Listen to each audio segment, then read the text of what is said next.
termasuk AI. Saya sering menemukan karya-karya AI itu justru lebih FYP. Ketika karya musik di dalamnya itu ada fanbase, mau tidak mau pendengarnya pasti tetap ada. Karya itu tuh akan tenggelam atau karya itu akan mati.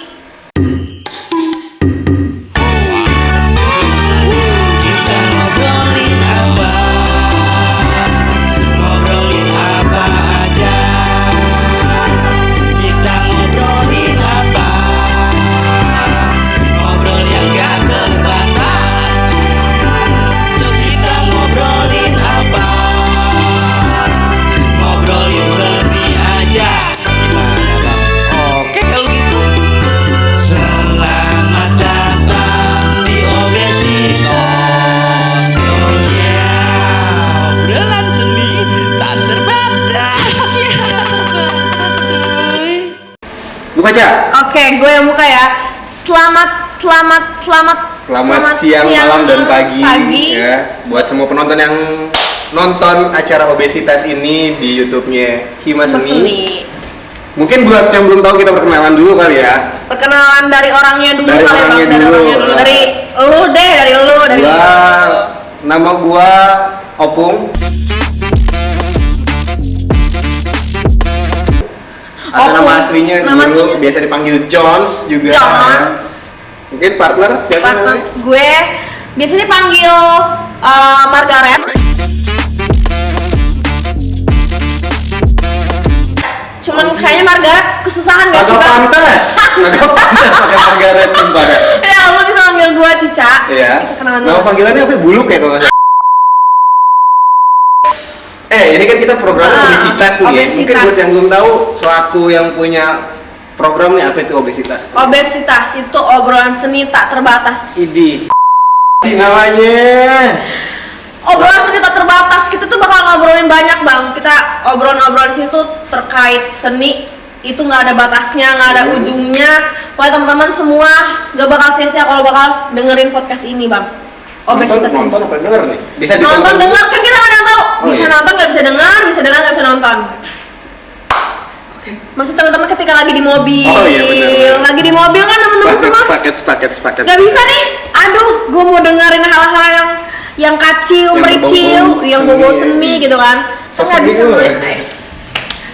Oke, hari ini kita mau ngobrol bareng siapa nih? Kita bakal ngobrolin tentang seni sama salah satu dosen gue. Dosen lu? Dosen gue. Lu tuh kuliahnya di mana sih? Gue kuliahnya di UI, lu tau nggak? Apa tuh? Untirta Indah. Untirta Indah. Indah. Sebel. Jadi Gue narasumber kita hari ini salah satu dosen di pendidikan seni pertunjukan Tunjukkan. Untirta ya, pendidikan Untirta. Yes, betul. Beliau ada ya udah salah satu dosen musik ya. Dosen musik. Dia tuh kalau nggak salah mengampu mata kuliah komposisi, manajemen produksi seni, terus perkusi juga banyak lah yang dibahas. terkait musik. Yang diajarin banyak banget ya. Iya. Mungkin langsung aja kali ya, Langsung tanpa aja. kita lama-lama nih ya. Kita panggilkan narasumber kita, Dadang Jebret.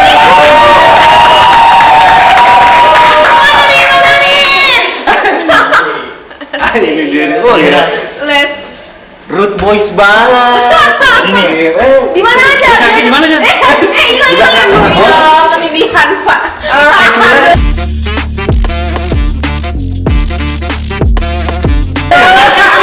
Sri Mulit nih jadinya nih.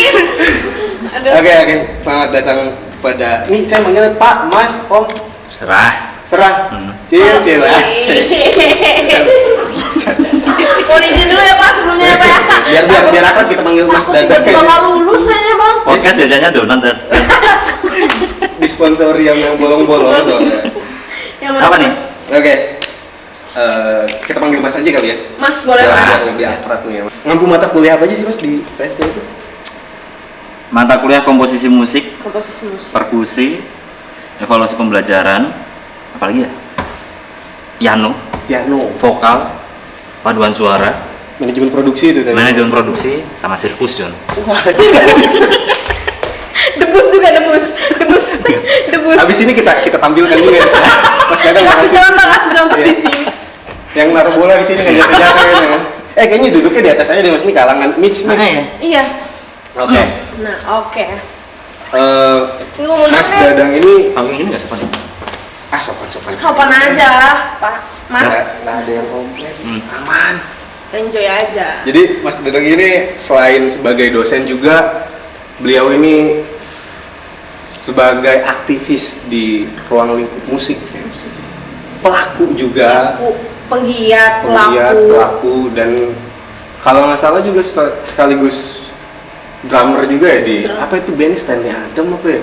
Cakep tuh bandnya, boleh tuh nanti di Teman-teman juga. boleh cek Nggak usah dibahas. Instagramnya apa? Stanley Adams. @Stanley Stanley Adams. teman-teman. Pokoknya kalau nggak ketemu cari aja di Mas ini ada di tagnya ya. Ada sering banget sering. Dan buat yang pengen tahu juga Instagram dari narasumber kita hari ini bisa dicek di Instagram @uncle.dead. Benar ya? Dead Asif. Uncle.dead arsip. Barangkali ada yang mau kepo gitu kan, ini orang ngapain aja sih kegiatannya, nah bisa langsung tuh, biasa di situ siapa IG ya. Iya, aktif banget. Influencer juga. Jangan berlebihan. Iya, anak pang juga. Berlebihan. Emang bener faktanya begitu. Benar. Begitu, Kita banyak harus tentang fakta teman-teman ya. Makasih. Pun dengan sepatu Dogmart itu juga. Enggak nih. Dengar-dengar suka banget sama sepatu Dogmart tuh kenapa, Pak? Ada inspirasi apa? Kok kesini? Bukan ini podcast buat hari musik ya. Oh iya, kita juga bikin ini bertepatan dengan hari musik ya. Iya, karena Yang diperingati hari lahirnya Wake Rudolf Supratman. Ini hari musik nasional. Jadi ya mungkin hari ini dominannya tentang musik-musik aja nih ya. kita berbicara seputar musik. Seputar Bang. musik gitu. Dari Mungkin, musik. Mas Dadang ini kan salah satu musisi punk ya. Ada nama bandnya itu, band Celtic Punk itu apa ya? Moving Room ya? Moving Room yang emang lumayan aktif juga sampai hari ini, masih sering manggung gitu. Mungkin boleh nih Mas, kita kan beda generasi juga Mas ya. Era-era musik sekarang tuh, tantangan-tantangan dalam bermusik di industri terkhususnya Moving Room tuh kira-kira apa aja sih gitu? Tantangan ya. Tantangan itu sebenarnya yang pertama adalah kemajuan teknologi. Ya. Mas, kamera di depan, Malu. yang di bawah. Mengingat cipta. lagi bukan cipta nih. Memperingati hari lahir WR.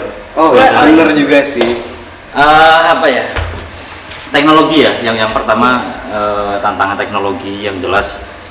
Akhirnya ketika kita mau menjadi seorang band besar yang di era dulu itu kayak kita masih harus memikirkan label, major label betul. Nah di era sekarang itu major label itu sudah bukan menjadi sebuah keutamaan. Makanya semua orang yang bisa bikin musik, ya, mereka bisa mempromosikan karya musik mereka. Termasuk AI. Saya sering menemukan karya-karya AI itu justru lebih FYP dibanding karya-karya kita yang memang benar-benar susah payah bikinnya gitu ya. Benar. Kadang saya lihat story terus ada lagu terus wah ini malah AI yang FYP gitu di TikTok atau di Instagram. Justru malah karya-karya yang memang dibuat dengan sungguh-sungguh Nggak naik, hilang nggak gitu. up. Tapi itu nanti menjadi suatu strategi juga ketika kita berkarya dengan musik yang memiliki fanbase yang besar. Termasuk saya pada akhirnya masih tetap berkarya di ranah scene saya di punk yang mau tidak mau di dalamnya pasti banyak fanbase baik dari subgenre per subgenrenya atau yang memang dia pengamat tentang gaya musik ini. Nah, ketika karya musik di dalamnya itu ada fanbase, mau tidak mau pendengarnya pasti tetap ada. Jadi tidak perlu khawatir tentang itu. Berbeda dengan ketika zaman dulu ya, di era 2000-an awal, mungkin ketika orang menciptakan karya itu sasarannya adalah melengkapi tanggal lagu di radio atau di televisi dan lain sebagainya. Dan mereka kebanyakan tidak punya fanbase. Kayak misal contoh band-band Samson. Yes. Mereka tidak punya fanbase sebenarnya, iya. tidak punya fanbase yang militan gitu ya. Berbeda dengan subgenre yang contohnya di punk, terus mungkin di musik-musik ranah ekstrim yang lainnya, itu kebanyakan mereka punya fanbase. Jadi mau zamannya berubah modern atau nanti 10 tahun ke depan itu masih tetap lestari. Berarti Musik-musik itu. di musik yang sekiranya ada di skena-skena atau di scene-scene tertentu itu bakal tetap hidup ya dibanding Tetap hidup. kalau misalkan kita ngejarnya kayak cuman angka buat masuk ya, ke pendengar, top dulu atau top gimana artis, top 40 gitu kan. Kuncinya di fanbase itu. Fanbase, ketika kita bermain musik di ranah subgenre yang memiliki fanbase, saya rasa umurnya cukup panjang nanti. Oke. Gitu sih. Tapi kalau misalkan berbicara tentang fanbase, misalnya tadi band Samson gitu ya Pak, Mas tadi kita udah sepakat Mas. Semisal itu redup atau hilang dari peradaban, itu sebetulnya ada karya musik yang emang karya itu tuh akan tenggelam atau karya itu akan mati di peradaban. Kalau misalnya ada fanbase, oke, masih ada pasarnya, pasarnya masih kena segala macam. Cuman kalau yang tadi Mas bilang udah tidak ada pasarnya, kan itu kira-kira akan ketinggalan apa itu tidak akan pernah naik ke permukaan lagi, ataukah mungkin 20 tahun lagi itu akan ke apa tuh gimana? Bukan mati, bukan terus kemudian tertinggal, tapi tetap punya pangsa pasarnya, tapi mungkin tidak untuk jangka umur yang panjang. Mungkin begini, contohnya saya sejak kecil sudah mendengarkan black metal, sampai hari ini saya masih mendengarkan black metal. Jadi musik yang seleranya itu di setiap generasi pasti ada itu. Berbeda dengan musik-musik yang tadi, yang dia tidak memiliki fanbase, saya rasa akan kepotong di beberapa generasi itu. Mungkin kalau saya tanya ke kamu kelahiran berapa? 2006 awal. 2006 awal, kemudian 2001. 2001. Kamu ngerti musiknya ini enggak? Bandnya Guru Soekarno Putra yang era-era awal zaman sama Chrisye sama Yogi Surya Prayogo. Guru Gypsy itu. Guru Gypsy. Nggak kena sih Pak, Nggak kalau kena. kalau di Cicana. Iya. Nggak kena. Karena ya itu karya-karya yang memang dia diciptakan secara esensial di musiknya saja. Berbeda dengan ketika di zaman kecil saya sudah mendengarkan Green Day gitu ya, di album Dookies itu kan. Terus sampai hari ini ya album itu masih tetap menyala. Sampai kemarin Green Day di Jakarta justru yang ditunggu-tunggu album itu. Dan memang Green Day kemarin tour itu kan memang mengemas album itu untuk mengangkat kembali gitu. Gitu sih. Tantangan besarnya ada di ranah teknologi terus generasi gitu ya, yang bakal kepotong gitu. Jadi untuk fansnya itu sendiri biasanya kalau emang orang udah suka punk dan dia kenal dari dulu punk sampai sekarang dia suka dengan genre punk, itu nggak akan mati itu ya kalau ada dengan ini, karena ya perkutatnya pasti ketemunya dia lagi gitu. Meskipun seluas itu gitu ya, musik punknya kan bermacam-macam gitu. Tapi kalau untuk ya kita katakanlah musik yang populer gitu, kayaknya untuk era juga kayaknya masih mungkin akan terulang lagi gitu. Musik-musik yang era sekarang tahun 1 atau 2 tahun ke depan, mungkin 20 tahun ke depan bakal naik lagi gitu ya. Bisa terjadi. Ini sih yang menarik buat karena masuknya ke mepet-mepet Gen Alpha ya, Mas ya. Gen Alpha dengan lagu Sigma Boy, tau nggak lagu itu? Pernah dengar tapi nggak tahu itu. Itu lagu-lagu yang menurut Cica apa ya, tapi suka hal yang menarik, padahal itu nggak tahu genrenya kemana segala macam lah, itu nggak jelas lagu. Tapi kenapa bisa akhirnya enak didengar itu? Kan kita nggak tahu latar belakang lagunya, artisnya siapa. Seringan diputar di sosial media. Karena mungkin target pasarnya seumuran Cica bawah gitu. Atau jangan-jangan di generasi kalian itu selera musiknya terpengaruh oleh itu ya, sosial media ya? Mungkin salah satunya mungkin itu. Didominasi lumayan ya? Emang sosial media lumayan mendominasi. Ini yang menjadi penasaran buat Cica ya. Kenapa Mas, kalau buat tuh genrenya apa Bang sebelumnya? Lu lebih ke ranah yang mana nih? Apakah sama punk juga atau selera musiknya? Kalau gue berubah-ubah sih ya. Berubah aja. Nggak kadang cengcet, Cengcet. ya, kadang berasa jadi rastaman, kadang juga lagi sedih dengerin blues gitu. Blues. Ini dari gue pribadi ya. Kalau misalkan gue tuh kenapa nanyain kenapa Mas suka ke arah punk? Kenapa nggak lagu-lagu galau? Sekarang kan lebih enak aja gitu tuh Mas. Sebenarnya nggak cuma punk ya, maksudnya itu hanya sebatas citra diri saya aja gitu. Mencoba nge-branding diri saya di situ. Kalau melihat flashback ke belakang, saya waktu S1 justru bukan punk juga, malah ngikut ke emo ya. Oh. Kalau Mungkin nanti bisa ditampilkan kali. mungkin kalau ada yang ngikutin Facebook saya tuh dilihat ke belakang itu masih ada rambut saya yang begini. Facebooknya apa Mas? Samuri. Ya Cakar nama sendiri. asli. Nama asli. Kalau generasi saya nggak suka ngubah-ngubah nama. Mas, Kami bangga dengan nama kita gitu. Kalau nama saya Dadan Bisertian ya udah namanya itu. Kalau Jauh. generasi sekarang kan beda-beda ya. Iya, beda-beda. Tiba-tiba ada Cokoci. Copok. Copok. Coba. Ada Ada Letizia juga apa? Ibnu jadi Iben. Iben. Padahal kan itu kan sosial media itu menjadi ruang branding diri kita. Iya, seharusnya seperti itu. Ruang untuk media sebagai tempat untuk apa ya? Naruh portofolio kita gitu. Branding. Untuk branding diri. Tapi idenya Uncle Dad bukan Dadan Bisertian. Tapi yang di bawahnya tetap ada. Oh, Iya. Ada aja alasannya. Bisa Bisa banget nih, Mas. Tapi beda coba nama IG-nya apa coba? Cica LZX. Terus di bawahnya ada nama aslinya nggak? Ada nama inisial. Inisial. Karena kalau misal jam sekarang nih kita berbicara tentang era Cica kali ya, era Cica. Kalau misalkan pakai nama asli, biasanya tuh marak base takut disalahpergunakan. Kalau kita bisa pakai nama asli kita tuh nama lengkap misal namanya adalah Ibnu Faisal Abian. Di situ kita tetap pampangin, biasanya Mas dipakai buat hal yang enggak. Apa namanya Cica sama Bian apa gimana? Hah? Gimana sih? Ibnu Faisal Abian. Oh, Ibnu Faisal Abian. Ibnu Faisal Salah Abian. dengar aja nih. Salah dengar. Ibnu Faisal Abian. Kalau misalkan itu dipampangin jelas, nggak pakai misalkan ABA misalnya, itu bakal ngerasa bahaya banget, merasa terancam. Apa yang ditakutkan?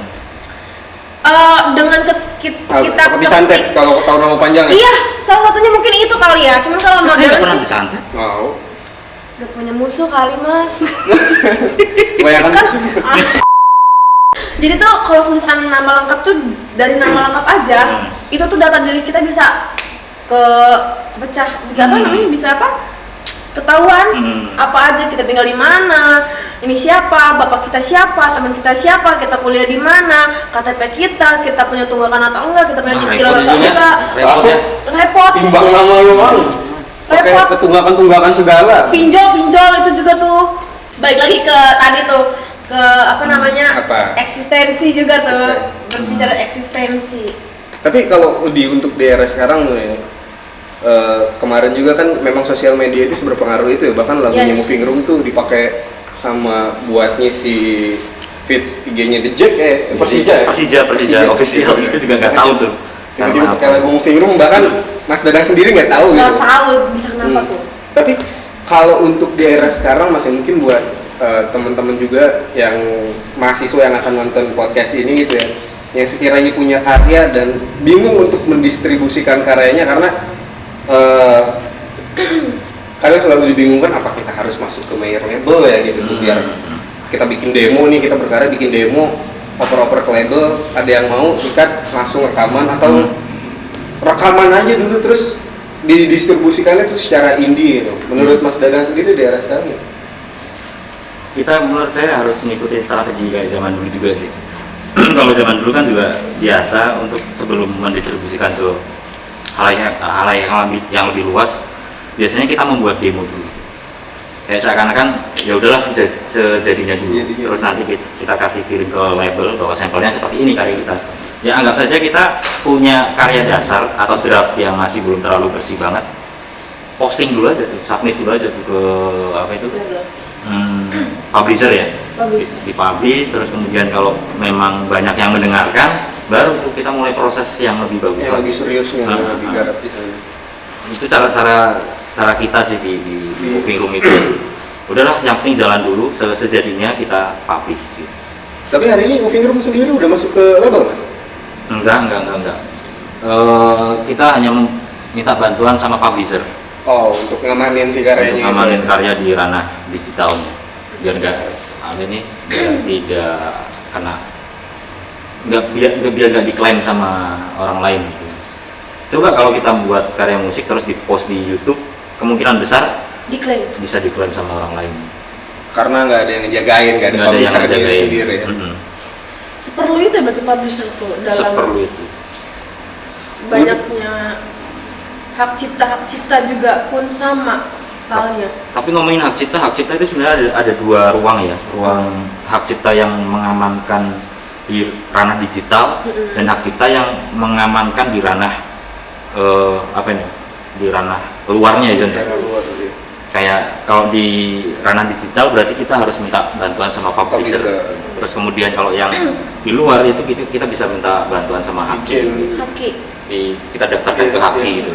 Jadi itu yang bisa menjadi penguat ketika ada ada plagiarisme atau mungkin ada yang ngeklaim. Itu bisa dibuat bahan untuk menuntut si orang yang ngeklaim itu. Itu sih, itu yang perlu dipikirkan. Sejauh ini teman-teman mahasiswa juga banyak yang belum sadar akan itu ya. Termasuk kan ada mata kuliah yang menciptakan karya banyak ya. Iya. Itu baiknya sampai ke ranah itu. Ketika sudah diciptakan, di hak ciptakan, entah mau secara digital atau mau dihaki, terserah bebas. Kedua ruang lingkup itu saling berkesinambungan atau memang diperlukan ketika di digital dihakikan pun juga harus, atau ketika ada minusnya nggak, ketimpangan salah satu gitu, Mas? Yang paling utama sebenarnya yang digital ya, karena kan paling penting karena ruang kita mempublikasi karya pertama itu pasti di digital ya, karena sekarang juga banyak yang tidak merilis dalam bentuk fisik. Karena merilis dalam bentuk fisik kan juga biayanya lumayan. Entah mau dalam bentuk kaset, apalagi CD itu kalau nggak salah, kalau mau dirilis dalam bentuk CD itu ada minimal 1000 keping gitu kan. 1000 keping nanti kalau ngejualnya kan juga repot juga. Kalau kita belum banyak pendengar gitu. Kalau kaset mungkin masih ada batas yang lebih di bawah itu, tapi tetap banyak biaya gitu kan. Nah kalau ranah digital saya rasa tidak sampai semahal itu biayanya. Makanya sekarang banyak teman-teman independen mempublish karyanya hanya di digital. Gitu sih. Mungkin kalau untuk ini di luar dari pembahasan publish atau enggaknya, kita coba membahas yang lain gitu kan. Mas Dadang ini kan selaku dosen juga gitu. Kemudian mahasiswanya juga mahasiswa seni gitu loh. Pasti pengen berkarya dan pengen ngasih tahu ke orang-orang bahwasannya dia punya sesuatu yang bisa dibanggakan gitu dengan bentuk karya. Kalau dilihat dari pandangan Mas Dadang itu sendiri terhadap ya internal mahasiswanya aja dulu nih, kira-kira kekurangan mereka apa, kemudian yang coba Mas Dadang bangun itu agar mereka tetap produktif seperti apa gitu? Agar tetap produktif ya, kita menciptakan habituasi ya. Yang pertama kita perlu menciptakan pola-pola baru di dalam hidup kita. Yang tadinya kita tidak terbiasa menciptakan karya, mau tidak mau perlahan dengan adanya banyak mata kuliah, ketika ada tugas yang sifatnya penciptaan, ya kita melakukan atau mengerjakannya harus secara tulus gitu. Mungkin ada yang mahasiswa yang masih sering mengerjakan tugas itu masih dengan tekanan gitu ya. Apalagi kalau sudah mendapat respon yang jelek karyanya gitu. Udah tidak dapat apresiasi. Benar. Tapi bukan itu. Permasalahannya itu jangan langsung kemudian ketika diberi judgement dari dosen seperti itu terus jangan mudah menyerah. Ya kita harus menggali kekurangannya ada di mana. Justru itu menjadi ruang bertumbuh kita. Gitu. Jadi menciptakan pola-pola baru dalam menjalani hidup di dalam kesenian. Kalau menurut saya seperti itu. Kalau tidak dibiasakan, saya rasa tetap akan kaget dan tidak akan menjadi suatu hal yang nggak jadi habit, Mm-mm. nggak jadi kebiasaan. Pada tidak akhirnya ya terus gitu. gimana kalau ada tugas, gimana kalau ada orderan aja gitu bikinnya kan. Sesuai request pesanan aja gitu. Iya, terus opung lu. Orang di sini. Maksudnya menciptakan karya itu jangan karena tuntutan tugas gitu. Kalau bisa ya kalau nggak ada tugas ya berkarya aja gitu. Dibiasakan, dicobalah. Tanpa harus ada itu tapi mencoba gitu. Apapun, mau karya apapun. Khususnya buat mahasiswa PSP nih, dengerin nih, biasain bikin, nggak peduli karya lu bagus, nggak peduli karya lu jelek, coba aja dulu gitu tuh. Tulus, Sampai bro, kalau tulus. memang dari yang hal-hal sepele, lah, lu banyak yang denger gitu. Betul. Tulus, nomor 1 tulus. Ya itu termasuk Ingat. karyanya mau film yang single pertama itu juga awalnya asal-asalan aja tuh. Coba aja dulu gitu Pak. Coba aja dulu yang sebelumnya kita nggak pernah tahu tentang Irish folk punk atau Celtic punk itu seperti apa. Ya. Yang penting tinggal ada instrumen Irlandia gitu ya, tin whistle, terus violin, akordeon dan banjo gitu. Kita belum pernah ngulik gaya-gayanya itu seperti apa, tapi coba aja dulu lah, yang penting bunyi itu alat itu gitu di dalam lagu itu. Ternyata malah pendengar terbanyak di lagu itu, lagu pertama itu, first lagu itu. Sampai dipakai Persija. Pencapaian itu sebuah pencapaian nggak menurut Mas? Enggak sih. Sombong bener. Ya. Aduh, gimana mahasiswanya nih ya? Maksudnya itu kan hanya apa ya? Kita mendapat apresiasi di ranah nasional aja ya melalui Persija itu ya. Karena kalau kita punya karya terus terlalu membanggakan di awal, nanti takutnya nanti berikutnya itu jadi lemas lagi gitu. Karena sudah terlanjur bangga di sini. Ya, karena Udah berproses lagi. Yes. udah ada nih, udah banyak yang nurul, banyak yang demen, biarin aja lagi gitu. Udah ditinggal aja. Itu bakal jadi habitus yang jelek nggak ke depannya kalau misalkan udah mendapat namanya apresiasi. Siapa sih yang nggak senang diapresiasi, Bang John? Betul. Mungkin terjadi. Mungkin faktanya di apa ya? Di Di salah satu kasus mahasiswa mungkin ada contohnya seperti apa tuh? Abis Sempro. Abis Sempro. Nah, euforia Abis Sempro kan senang-senang tuh. Seneng-seneng happy. Padahal setelah itu masih ada tahapannya lebih sulit ya, Jon, ya. Betul. Ya kan? Nah, kebanyakan biasanya stuck di situ habis Sempro lama lagi tuh untuk nerusin itu.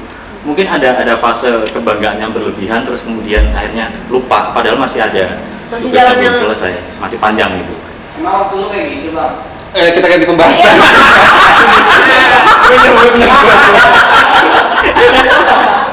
Gua nggak mau tuh cabut. Jangan dong, Bang. Aduh. Dia operator kawan-kawan. Dari kebanyakan kasus-kasus seperti itu ya karena habis. Mungkin ya. Saya jadikan sampel itu. Mungkin karena yang paling dekat. Saya jadi konsep. Kan kata lu apa? John. Aduh. Tapi jujur sempat foto-foto nggak habis itu foto terus kemudian Nggak terlalu banyak sih. Dan nggak ada party-partyan, kita paling ngadain syukuran, kita pun bagi-bagi ke anak. Tapi ngomong-ngomong kemarin party ya habis Pasti. sidang. Euforia dong Itu dong kebetulan Mas, temen-temen. iya kan, kita teman-teman dekat gitu, Iya, iya. bentuk perayaan Kalau aja. itu boleh lah habis Boleh sidang karena lah. sudah Iya. tuntas benar-benar. Kan udah sidang gitu kan. Ingat udah sidang. Nah. Udah. Iya nih. Bentar lagi gua masuk grup alumni nih. Berbicara tentang penciptaan juga nih, Mas. Dalam menciptakan tuh kan ciptain aja dulu, udah jalan aja dulu. Berarti tidak ada yang membatasi ya dalam sebuah penciptaan karya musik, especially Tergantung konsep. tergantung konsep. Kita mau bikin karya apa? Nah, batasannya adalah di konsep kita itu. Ketika kita mau membuat karya yang sifatnya masuk ke ranah subgenre gitu ya, ya kita harus mempelajari subgenre itu terlebih dahulu gitu. Jangan coba-coba terus kita mau membuat karya misalkan eksperimental gitu ya. Tapi kita nggak tahu esensi eksperimental itu harus seperti apa gitu.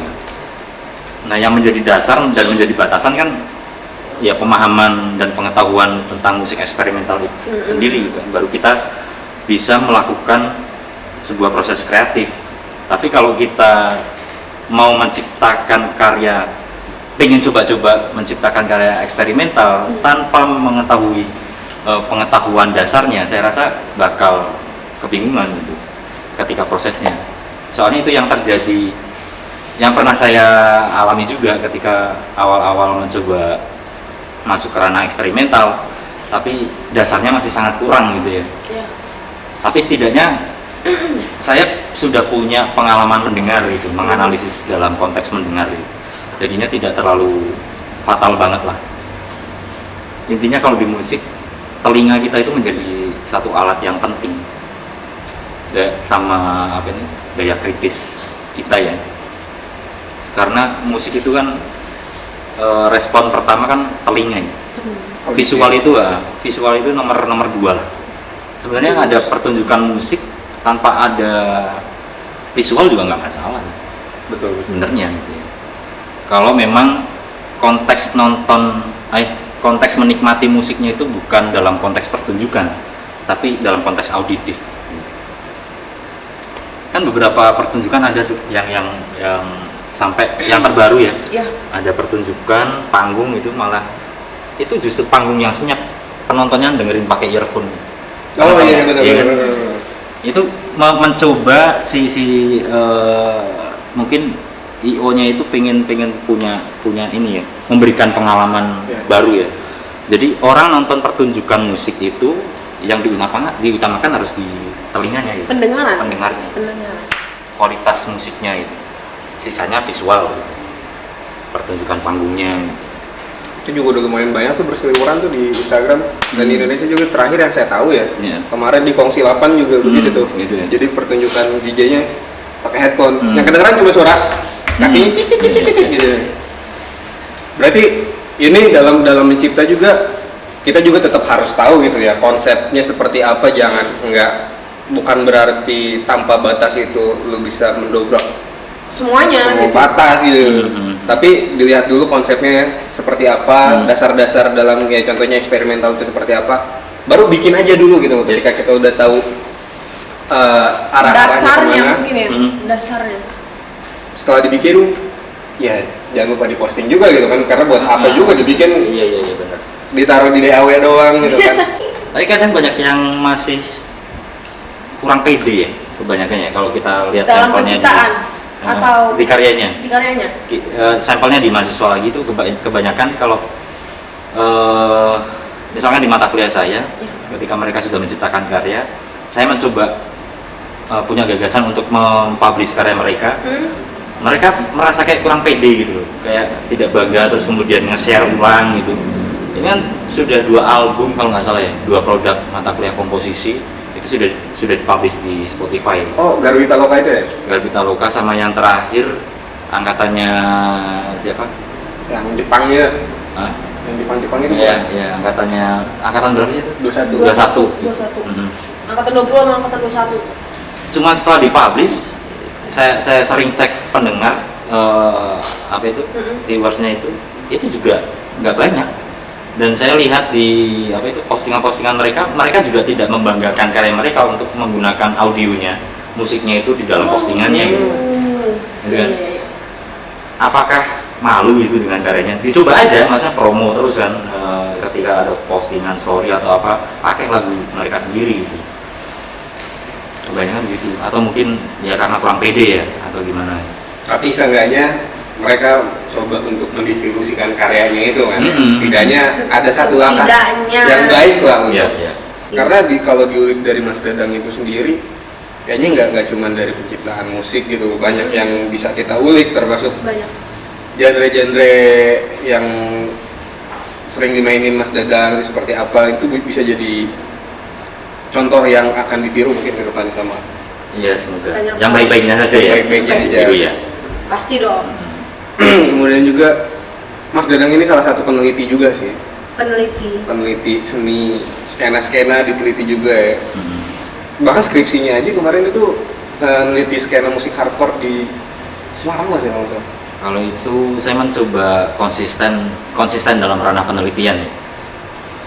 Kayak di skripsi saya itu komunitas hardcore straight edge yang saya teliti. Yang tesis saya neliti grunge Girls. Rock alternatif era 90-an lah ya. Iya. Di Seattle rock gitu. Terus yang sekarang disertasi ini saya masih mencoba untuk meneliti punk. Jadi masih di ranah sub genre gitu, sub culture gitu. Banyak juga ya sebenarnya bisa dulu. Banyak. Sampai ke dalam-dalam ini masih luarnya aja. Masih luarnya aja. Coba dong lihat dalamnya dong. Masa mau dibuka sekarang sih, Bang? Obesitas ini kita bakal ngobrol bareng seniman-seniman yang Yang jadi- akan kita ada aja kedepannya. dulu kali ya. Terus kita kan ada di Banten gitu loh, kayaknya banyak juga yang bisa Banyak, diulik dari banyak. sana gitu kan. Mungkin nanti akan bersama Mas Dadang lagi Mas gitu Dadang kan. lagi bisa. boleh. Atau sama yang lainnya pun bisa. Kayak mungkin sebelum kita tutup ada kata-kata dari Mas Dadang. Kata-kata ini. Pilih 50.000 atau 20.000 kata-kata Apa ya? terkait Yang pertama di Hari Musik Nasional ini Iya. harapannya teman-teman mahasiswa musik khususnya ya secara spesifik tetap produktif saja gitu dalam menciptakan karya musik agar karya-karya kalian itu bisa menambah hasanah musik Indonesia gitu. Karena dengan gagasan-gagasan generasi kalian yang mungkin selera musiknya sudah berbeda, itu harapannya menciptakan karya-karya musik yang lebih baru lagi. Karya-karya musik yang bakal didengar oleh masyarakat berikutnya di era berikutnya itu bisa lebih fresh lagi ketika kita mendengarnya. Itu saja. Mana 50.000?